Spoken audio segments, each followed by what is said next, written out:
एक समय में हमारे दुनिया में डायनासोर का राज था। वे चलते थे जहां हम चल रहे हैं। इसी हवा में उन्होंने सांसें ली, यहीं लड़ाइयाँ लड़ी। इन दैत्याकार विचित्र डायनासोर ने हमारे धरती पर करीब 14,000 करोड़ साल तक राज किया।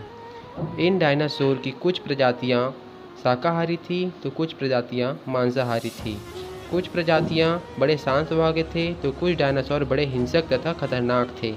ये उस समय के सबसे सफल जीव थे। फिर आखिर इनके साथ ऐसा क्या हुआ, ऐसी कौन सी घटना घटी जिसके कारण इनका नामो निशान पूरे पृथ्वी से ही मिट गया। इसे जानने के लिए हमें करोड़ों साल पीछे जाना होगा और इसके अंतिम दिन को करीबी से देखना होगा। तो आइए चलते हैं आज से करीब 65 मिलियन साल पहले। आज से करीब 6.5 करोड़ साल पहले धरती पर मौसम सामान्य था। चारों ओर सूरज की किरणें बिखरी हुई थी, लंबे लंबे पेड़ों से टकराती ठंडी हवाएं और सभी तरफ डायनासोर के चीखने चिंघाड़ने की आवाज़ें। जब ये सभी डायनासोर की प्रजाति धरती पर अपना जीवन बिता रही थी, तब 10 करोड़ साल पहले इनकी किस्मत लिखी जा चुकी थी। 10 करोड़ साल पहले एक छोटा एस्टेरॉयड का टुकड़ा जो सुदूर अंतरिक्ष से आ रहा था, जो पृथ्वी से लगभग 20 करोड़ मिलियन दूर मंगल व बृहस्पति के बीच बने क्षुद्र ग्रह बेल्ट में घूम रहे एक बड़े एस्टेरॉयड से जा टकराता है। इस टकराव से उस बड़े एस्टेरॉयड की दिशा बदल जाती है और वह क्षुद्र ग्रह बेल्ट से निकलकर सीधा पृथ्वी की ओर 22,000 मील प्रति घंटे की रफ्तार से बढ़ने लगता है। जब यह एस्टेरॉयड पृथ्वी से 3,84,000 किलोमीटर की दूरी पर था, तब धरती से शायद डायनासोर का अंत न होता यदि यह एस्टेरॉयड पृथ्वी के उपग्रह चांद से टकराता। लेकिन नीति को तो कुछ और ही मंजूर था, इसलिए ये बड़ा एस्टेरॉयड चांद के बहुत ही नज़दीक से गुजर गया। 40 किलोमीटर व्यास वाला 2 ट्रिलियन मीट्रिक टन का यह एस्टेरॉयड प्रत्येक सेकंड के साथ साथ धरती के करीब बढ़ता जा रहा था। जब ये एस्टेरॉयड पृथ्वी के वातावरण के संपर्क में आया तो इसकी रफ्तार एकाएक 70,000 किलोमीटर प्रति आवर हो गया। पृथ्वी के वायुमंडल में घुसते ही घर्षण की वजह से यह एक भयानक आग के गोले में बदल गया। यह इतनी रफ्तार से धरती की ओर बढ़ रहा था कि मात्र 4 मिनट में इसने अटलांटिक ओशन को पार कर लिया।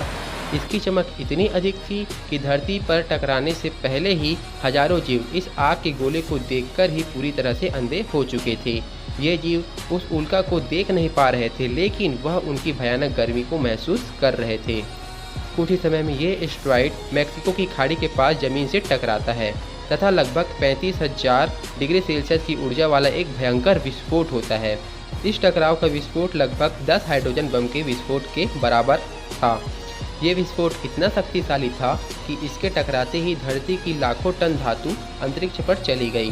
टकराव वाली जगह पर 180 किलोमीटर चौड़ा और 20 किलोमीटर गहरा गड्ढा बन गया। विस्फोट के कारण इस गड्ढे का सारा मेटल और पत्थर आसमान में धूल के बादल में बदल गए।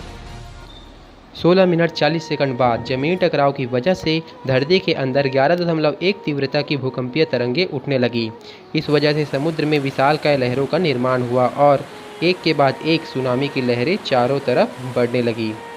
भूकंपीय तरंगों ने सारे ज्वालामुखियों को दहका दिया, जिसके कारण जगह जगह डायनासोर का विनाश शुरू हो गया। धरती के महाविनाश की प्रक्रिया आरंभ हो चुकी थी। इस विस्फोट में रेडिएशन की मात्रा इतनी बढ़ गई थी कि इसके 800 किलोमीटर दायरे में आने वाले सभी जीव राख के ढेर में बदल गए थे। इस महाविनाश में उड़ने वाले डायनासोर इन जमीनों खतरों से तो बच निकले, लेकिन ये तो महाप्रलय की मात्र शुरुआत थी। विस्फोट की वजह से जो लाखों टन मेटल्स पत्थर अंतरिक्ष में गया था, वह ग्रेविटेशनल फोर्स के कारण ठीक 40 मिनट बाद आग के गोले के रूप में पूरे धरती में बरसने लगे। साथ ही धूल का एक बहुत बड़ा तूफान 6,000 किलोमीटर प्रति घंटे की रफ्तार से अर्थ के दूसरी तरफ मौत लेकर आ रहा था। ये धूल के बादल कई किलोमीटर मोटे थे, जिसके कारण धरती पर सूरज की रोशनी का पहुंच पाना असंभव हो गया।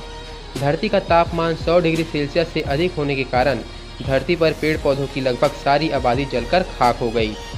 विस्फोट के 90 मिनट बाद धरती का टेम्परेचर 200 डिग्री सेल्सियस तक बढ़ गया था, जिस कारण जो डायनासोर विस्फोट के इलाके से कोसों मील दूर थे, वे भी इस गर्मी से बच नहीं पाए।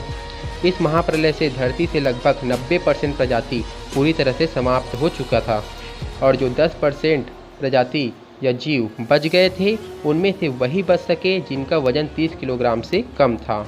इसका कारण ये था कि इस महाप्रलय में लाखों की संख्या में जीव मारे जा चुके थे। और पेड़ पौधों की सारी आबादी जलकर राख हो चुका था, जिसके चलते यहाँ जो विशालकाय जीव बच गए थे उसे भरपूर मात्रा में खाना पीना ना मिल सका। लेकिन ये महाप्रलय किसी अन्य जीव के लिए फ़ायदेमंद होने वाला था। डायनासोर का अंत एक नए प्रजाति के विकास के लिए सुनहरा अवसर लेकर आया।